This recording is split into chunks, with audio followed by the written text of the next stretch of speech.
Les Paul Sunburst, the most highly prized of the collectible guitars today. If it had a little more flame on it, it would be worth a lot more, but I kind of like it being a little understated, you know.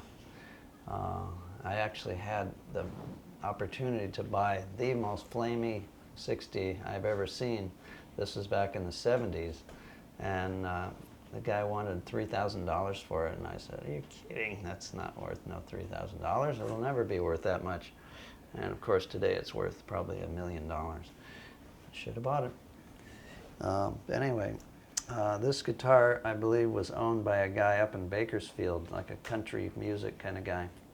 And I don't know why he sold it, but maybe he needed the money. I bought this about 5 years ago from the fabulous Burst Brothers at the Guitar Center, and I really love it. Oh, you want to know how it differs from that? Yeah, guitar? how is it different from the previous one?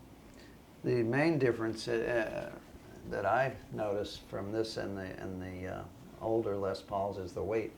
Now this particular one here is probably one of the lightest Les Pauls that I've ever seen from this era.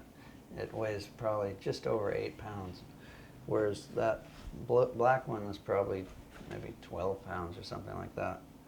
I guess it has to do with the wood, the kind of wood that it's made from.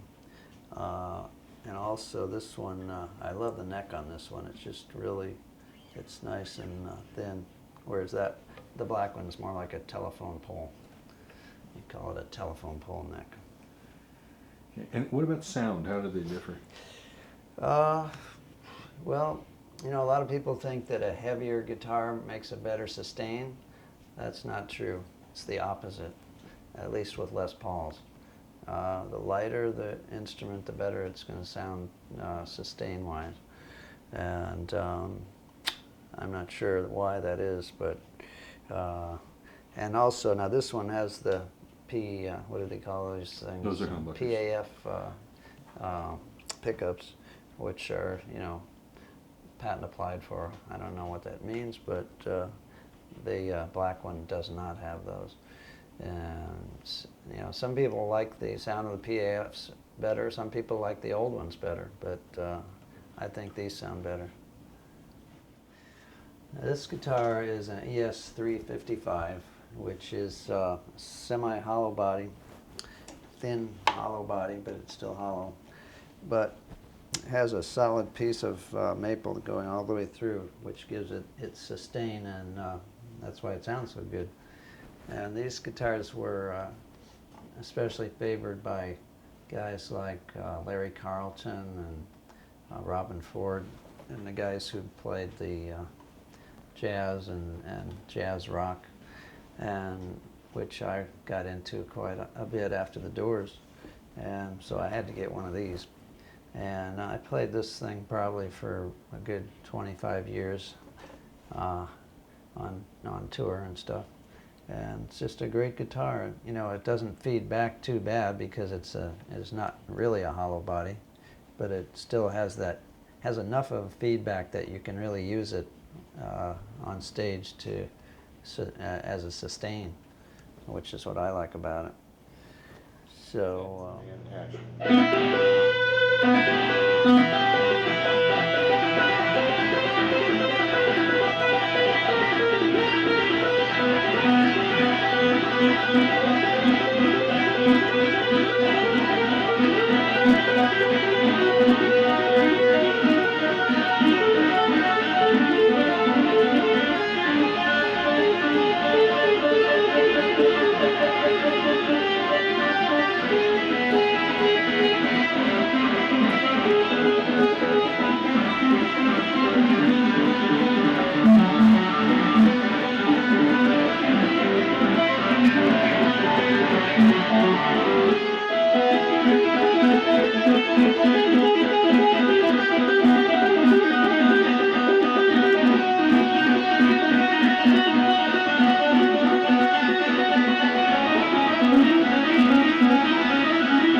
impressive. What is that? Noodling. Okay. Now, this is exactly like the guitar that I used in the Doors.